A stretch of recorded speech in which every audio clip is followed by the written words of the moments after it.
Hello viewers, আসসালামু আলাইকুম। এই প্রচণ্ড গরমে বলেন তো কী খেতে মন চায়? গরম দেখেই মনে হয় যে ঠান্ডা কিছু খাই, আর আইসক্রিম হলে তো কথাই নেই। তাই ভাবলাম আজকে আমি আপনাদের সাথে শেয়ার করব ভ্যানিলা আইসক্রিম। এটা বানানো খুব ইজি আর অল্প কিছু উপকরণ দিয়েই বানিয়ে নেওয়া যায়। এটা বানিয়ে আপনারা ডিপ ফ্রিজে সংরক্ষণ করতে পারবেন, আর বাচ্চারা যখনই জেদ করবে এটা বের করে দিতে পারবেন। খেতে যে এতই মজা যে বাচ্চারা বারবার খেতে যাবে। আমার কাছে হাইপোর ক্রিমের গুঁড়া ছিল, আমি ওটা আগে ক্রিমটা তৈরি করে নেব। এখানে আমি 105 গ্রাম দুধ দিয়ে এটাকে ভালো করে মিশিয়ে নর্মাল ফ্রিজে রেখে দেবো 30 মিনিটের জন্য।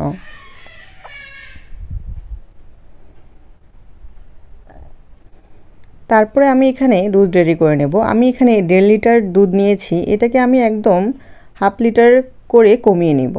আমি 1/4 কাপ চিনি ব্যবহার করেছি। এখানে মালাই জমতে দেওয়া যাবে না, মালাইগুলো সাইড করে নিতে হবে। এখানে সাইডে বোলের মধ্যে আমি একটু দুধ দিয়ে তার মধ্যে 2 চামচ কর্নফ্লাওয়ার মিশিয়ে নিয়েছি। তা এই দুধের মধ্যে অ্যাড করে দেব।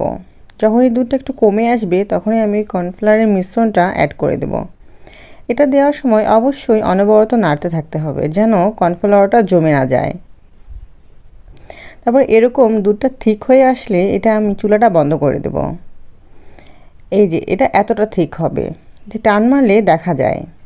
এই যে ক্রিমটা আমার সেট হয়ে গিয়েছে। এখন এটাকে আমি বিট করে নেব। এটাকে একদম ভালো করে বিট করে নিতে হবে। এখানে আমি ভ্যানিলা এসেন্স দিয়েছি। এটা যখন অনেক ভালো করে বিট হয়ে যাবে তার মধ্যে আমি ওই ক্রিমগুলো দিয়ে দিব। ক্রিম বলতে ওই মালাইগুলো, আমি যে দুধের মালাই তৈরি করলাম সেটা দিয়ে দেব। দিয়ে আমি এখানে এই যে সেট করে নেব। তারপর থেকে আমি একটু ক্যাডবেরি গ্রেট করে দিচ্ছি। এই যে হয়ে গেল। এটাকে আমি র্যাপিং পেপার দিয়ে ভালো করে ঢেকে দেবো যেন এর মধ্যে কোনো বাতাস না ঢোকে। তারপর এটা বন্ধ করে আমি সারা রাতের জন্য ডিপ ফ্রিজে রেখে দেব। এই যে সকালে উঠে দেখেন আমার আইসক্রিমটি কি সুন্দর জমে গিয়েছে। এটা খেতে যে এতই মজা, একদম মালাই আইসক্রিম। আপনারা অবশ্যই বাসায় ট্রাই করবেন। আপনারা 1.5 লিটার দুধ যদি একদম কমিয়ে হাফ লিটারে করে নেন তাহলে একদম মালাই হয়ে যাবে। আপনারা মনে হবে একদম মালাই